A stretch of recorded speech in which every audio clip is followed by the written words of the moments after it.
आपका हमारी आध्यात्मिक यात्रा में हार्दिक स्वागत है। आप सुन रहे हैं शिव महापुराण, जो सनातन धर्म के ही अनमोल ग्रंथों में से एक है। इस श्रृंखला में हम आपके लिए ही इस दिव्य ग्रंथ के प्रत्येक अध्याय का शाश्वत पाठ प्रस्तुत करेंगे। आइए इस ज्ञान और धर्म की ही यात्रा को आरंभ करें। भगवान महादेव की महिमा और उपदेश से ही सजी इस पावन कथा के साथ ही ओम नमः शिवाय। तीसरा अध्याय, देवताओं की स्तुति। नारद जी बोले, हे विष्णु के सतयुग सतगुरु, हे परम बुद्धिमान और वक्ताओं में ही श्रेष्ठ ब्रह्मा जी, फिर इसके आगे क्या हुआ वह मुझसे कहिए। यह तो आपने बड़ी अद्भुत कथा कही है।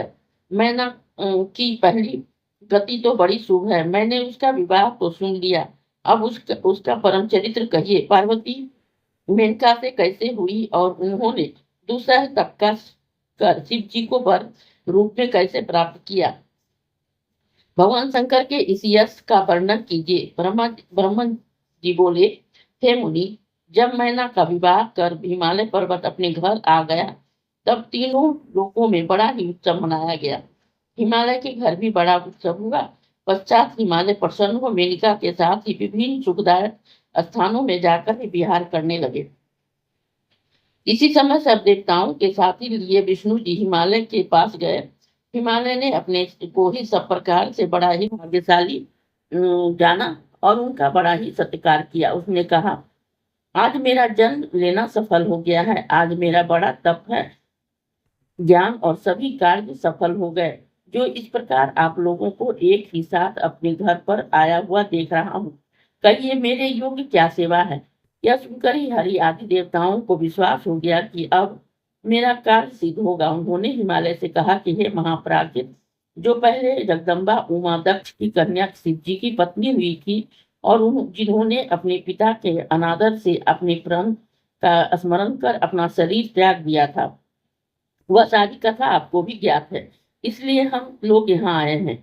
ब्रह्मा जी कहते हैं कि हरि आदि से ऐसा कहते हुए हिमालय ने तथास्तु अर्थात ऐसा ही हो कर दिया।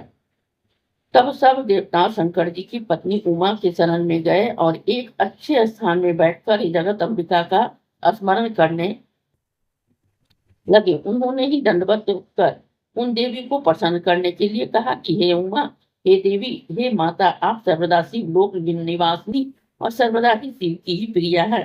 हे दुर्गे, हे महेश्वरी, हम सब आपको प्रणाम करते हैं इत्यादि। इस प्रकार उनकी बड़ी स्तुति की और कहा कि हे मां, तुम हम पर प्रसन्न हो जाओ, तुम ही जगत की स्थिति और पालन करने वाली हो। इस प्रकार उमा सती जगदम्बा भवानी की स्तुति करते हुए सभी देवता उनके दर्शनों के परम लालसा से वहां खड़े हो गए। इस अध्याय के श्रवण हेतु आपका हृदय से धन्यवाद। हम आशा करते हैं कि शिव महापुराण की यह दिव्य कथा आपको आध्यात्मिक शांति और गहन ज्ञान प्रदान कर रही होगी। कृपया अगले अध्याय के लिए हमारे साथ जुड़े रहें और अपने सुझाव एवं भावनाएं कमेंट के माध्यम से अवश्य साझा करें। धर्म, भक्ति और ज्ञान की इस पावन यात्रा में आपका साथ हमारे लिए अत्यंत मूल्यवान है। ओम नमः शिवाय। यदि यह प्रस्तुति आपको पसंद आई हो, लाइक करें, कमेंट करें, सब्सक्राइब जरूर करें, बेल आइकॉन दबाना ना भूलें ताकि अगला अध्याय आपसे छूटे नहीं। और इस पावन ज्ञान को ही शेयर करें अपने परिवार और मित्रों तक।